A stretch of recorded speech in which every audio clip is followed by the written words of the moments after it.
Today we're going to be making one of my favorite foods ever. People say the first one came out of Hue or Central Vietnam.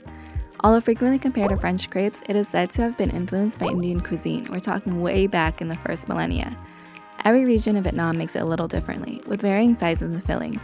If you haven't already guessed it, I'm talking about banhxeo, which translates to sizzling cakes. And during a time when it was safe to see other people, we went to this really fun workshop held by the ravenous couple Kim and Hong. We made steamed rice paper rolls and banhxeo by the Bánh Xèo Boys. This was super fun because we learned how they made it extra crispy. Look what a great job we did. So let's get started on making these crispy sizzling cakes. First, you start off with the batter. Oh, and yes, I would definitely recommend that rice flour, which you can find at any Asian supermarket. Ooh, and this coconut cream. Don't worry, I'll leave all the ingredients in the info below. So far, we've only mixed in some rice flour, cornstarch, turmeric, salt, coconut cream, beer, and club soda. Then we mixed it all up, and we're gonna chop in some green onions now.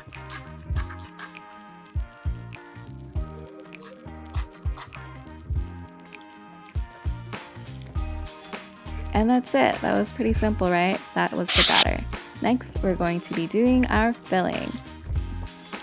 So I grew up eating mine with just some shrimp, pork belly, onions, and then some bean sprouts. That's pretty much it. Very simple. But you could really customize this however you like. You could even make it vegetarian because the batter itself is already vegan.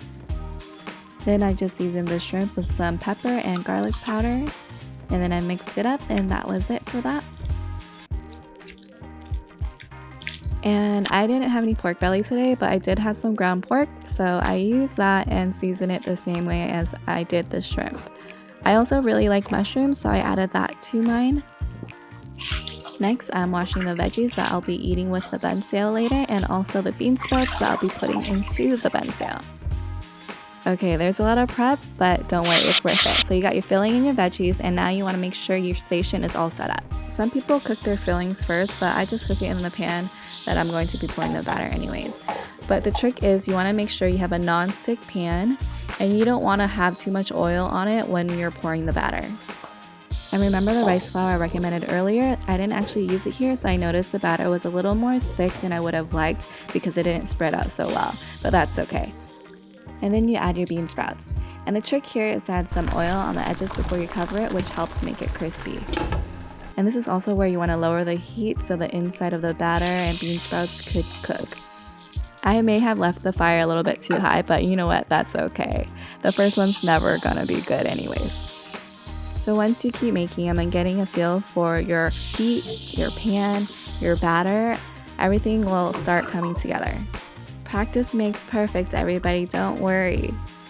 Either way, it'll still come out delicious. Yes, look at that. Extra crispy in the back and less crispy in the front, but both still really good. And you can just enjoy this wrapped up in some lettuce, or you can get some rice paper and roll it up like that.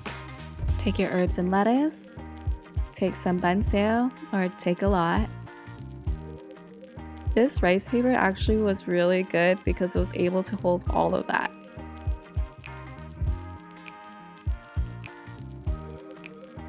Pull the edges together, keep on rolling, and that's it. We got banhxeo wrapped in rice paper. Do you think Chris or mine looks better? Let us know in the comments below.